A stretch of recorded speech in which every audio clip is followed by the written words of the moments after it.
ma'am मैं सोगी लाखिब यावरगा ngang sakpada lan targa sune ma'am सावगनुको हाइब नते सावबिगनुको हाइबा वांगाम सोरीने हाइबा होंदा हाबुजे नमन नम चाना फोनउदा मी नोंनरदिने नसादा चुरुंगी हाबनिको किदा तौजनु हुजिगान चुरुंग बजे याम थुबने फबा तानबदि कुइबने यामना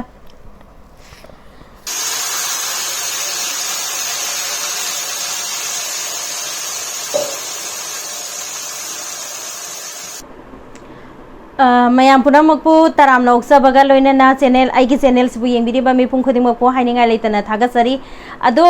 आई ngasi से कइनोनेबा मैमना रिक्वेस्ट तौबिरकपा आइंगोंदा हाइता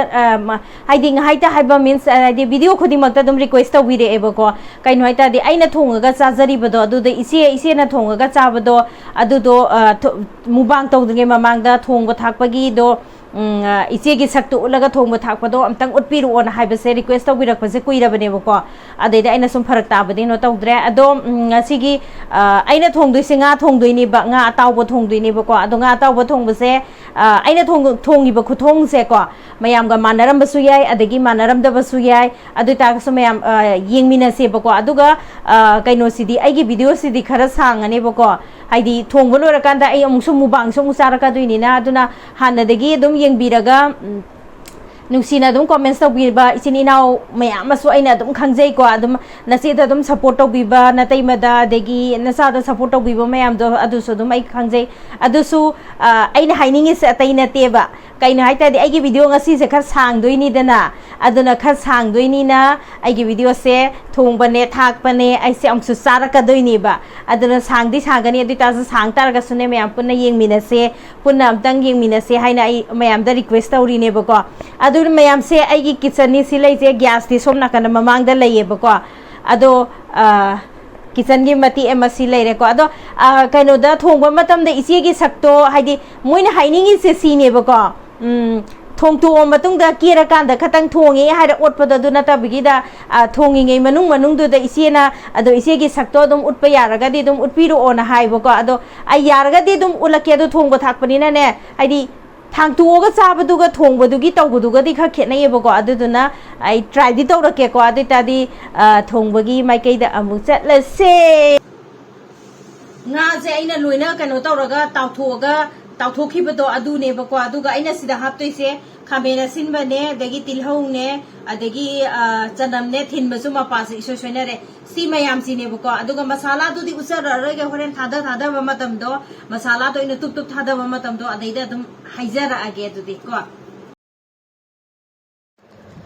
तावगदबा ngangaइदो अदुनि आइना सिदैसेदा लौथोइङैसे से लौथोगा थमिसे चांबा लोइ लोरबने मचुंगा ताहल्लगा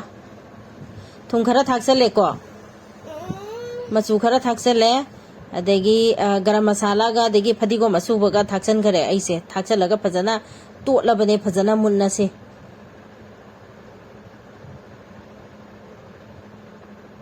चाउदी चाउरमने मतुम जिजु फजना तोखारे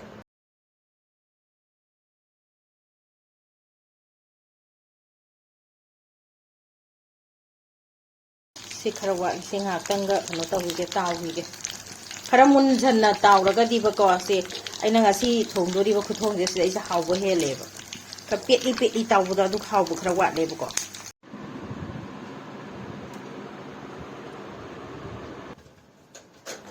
ngसाइगी खामेना सिनबने आलू तिनहौने चनमने मोरोने अदुने एना तखाइजे सिदैसिदा असे पुन्ना आउना उंघाइरबने सिदैसिदा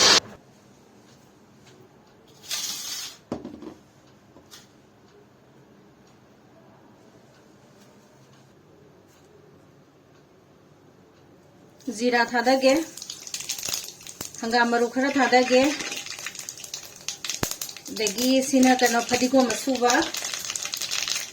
गरम मसाला तेजपत्ता Makum हाइपे खुमजनगे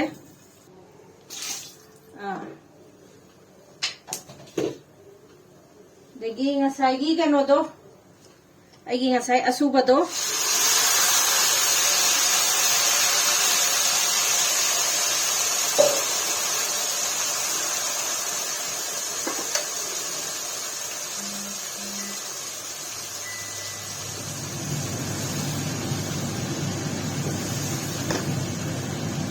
Sije semana toroga otpi ready ko mana sagi maru marang dusu lo yaure man toroga ngobi rani si oisalak ko brown color la ko ngorani aduga ngasagi aigi keno do kariba takai gi bagi grinder do adugi grinder do dum mahi do pinchalaga tor ko ni aduna tak makhum khum jalaga thamge ko ngasai gi do makhum mu hang thuoge ko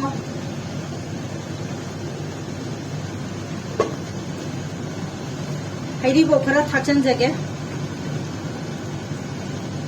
si phajana mun bo ne sim bo phajana mun laga di amuke he da khaw doi de ba injang do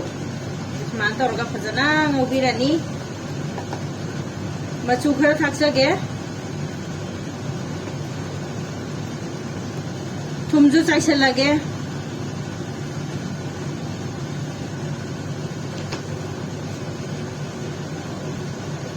ngasai gi do okha ge sije kai no tor ga matum matum chalakani ba sije aina no tor se simundu wa li ba ngasai gi mayam do loina hapchang ga ni morok te kai di maru yaw ba hai ba adagi kai no maset yaw ba hai ba leitre loina ta khai ra bani na si sa ba da su no to ba hau ba mayam thu ngo ga mayam thu antang isini na mayam tang try taw ra ga yeng biyo nga u kupsan ge ko oisan na ba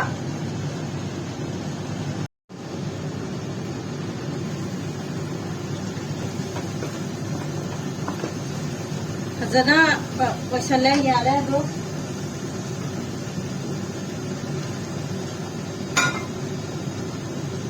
mahi haijal lage kharaga hapsan ge mahi se kaino di ataw bani na ba ko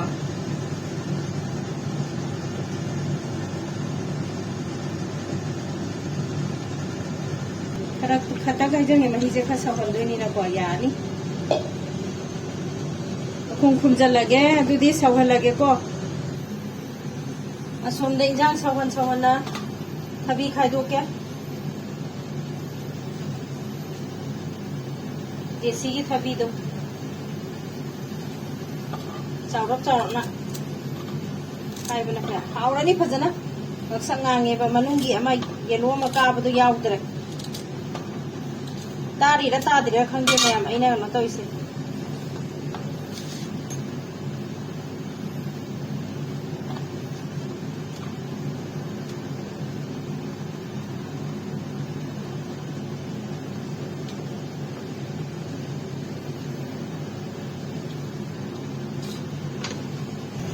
Fazana saura bina ai si hang toge aduga kasai ken mo to hapage nga taw ko to tapna thada ge rung sauri bani na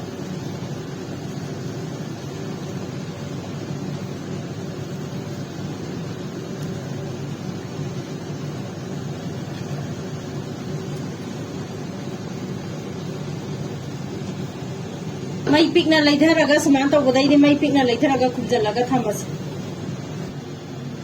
horen ko na ba kobi kitang amaga hapserage kitang hai se kobi se dam yami ko hapsa makhum ha to ge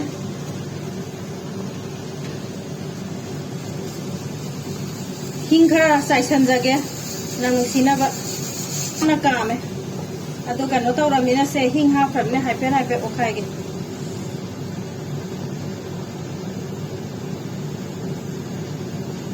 hau do bam brame aduh ga mu makum buksalaga mu thamage makum buksalaga mu thamani singju ghara suge na tauri binsu kariyo degi mimi ga mana video wai do du hachalani si tau na sang hangai na ai nga thong ba loi sale nga tau ko thong ba